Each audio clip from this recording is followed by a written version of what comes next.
ఆదికాండము 7వ అధ్యాయము. యెహోవా, ఈ తరము వారిలో నీవే నా ఎదుట నీతిమంతుడవయ్యుండుట చూచితిని గనుక నీవును నీ ఇంటివారును ఓడలో ప్రవేశించుడి.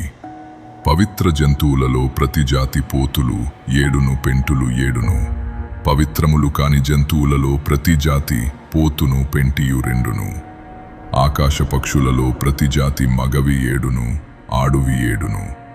నీవు భూమి అంతటి మీద సంతతిని జీవముతో కాపాడునట్లు నీ యొద్ద ఉంచుకునుము. ఎందుకనగా ఇంకను 7 దినములకు నేను 40 పగళ్ళును 40 రాత్రులును భూమి మీద వర్షము కురిపించి నేను చేసిన సమస్త జీవరాశులను భూమి మీద ఉండకుండా తుడిచివేయుదును అని నోవహుతో చెప్పెను. తనకు యెహోవా ఆజ్ఞాపించిన ప్రకారము నోవహు యావత్తు చేసెను. ఆ జలప్రవాహము భూమి మీదికి వచ్చినప్పుడు నోవహు 600 ఏండ్లవాడు. అప్పుడు నోవహును అతనితో కూడా అతని కుమారులను అతని భార్యయు అతని కోడండ్రును ఆ ప్రవాహ జలమునను తప్పించుకొనుటకై ఆ ఓడలో ప్రవేశించిరి.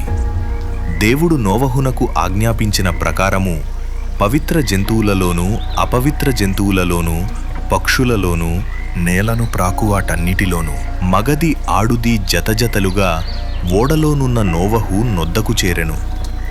7 దినములైన తరువాత ఆ ప్రవాహ జలములు భూమి మీదికి వచ్చెను. నోవహు వయసు యొక్క 600 సంవత్సరము 2వ నెల 17వ దినమున మహాగాధజలముల ఊటలన్నీయు ఆ దినమందే విడబడెను. ఆకాశపు తూములు విప్పబడెను. 40 పగళ్ళును 40 రాత్రులును ప్రచండ వర్షము భూమి మీద కురిసెను. ఆ దినమందే నోవహును నోవహు కుమారులగు షేమును హామును యాపెతును నోవహు భార్యయు వారితో కూడా అతని 3 కోడండ్రును ఆ ఓడలో ప్రవేశించిరి.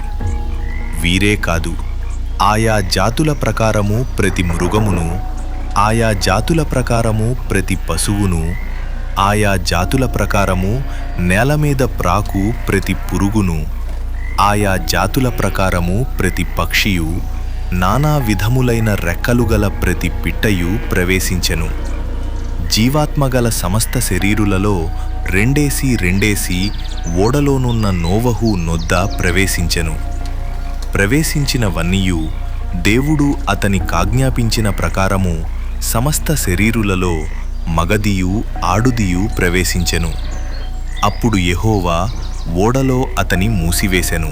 ఆ జలప్రవాహము 40 దినములు భూమి మీద నుండగా జలములు విస్తరించి ఓడను తేలచేసినందున అది భూమి మీద నుండి పైకి లేచెను. జలములు భూమి మీద ప్రచండముగా ప్రబలి మిక్కిలి విస్తరించినప్పుడు ఓడ నీళ్ల మీద నడిచెను. ఆ ప్రచండ జలములు భూమి మీద అత్యధికముగా ప్రబలినందున ఆకాశమంతటి క్రిందనున్న గొప్ప పర్వతములన్నీయు మునిగిపోయెను. 15 మూరల ఎత్తున నీళ్లు ప్రచండముగా ప్రబలెను గనుక పర్వతములును మునిగిపోయెను. అప్పుడు పక్షులేమి, పశువులేమి, మృగములేమి, భూమి మీద ప్రాకుపురుగులేమి, భూమి మీద సంచరించు సమస్త శరీరులేమి, సమస్త నరులేమి చచ్చిపోయిరి.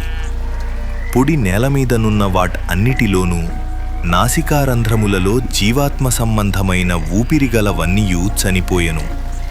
నరులతో కూడా పశువులును పురుగులును ఆకాశపక్షులును నేల మీదనున్న జీవరాశులన్నీయు తుడిచివేయబడను.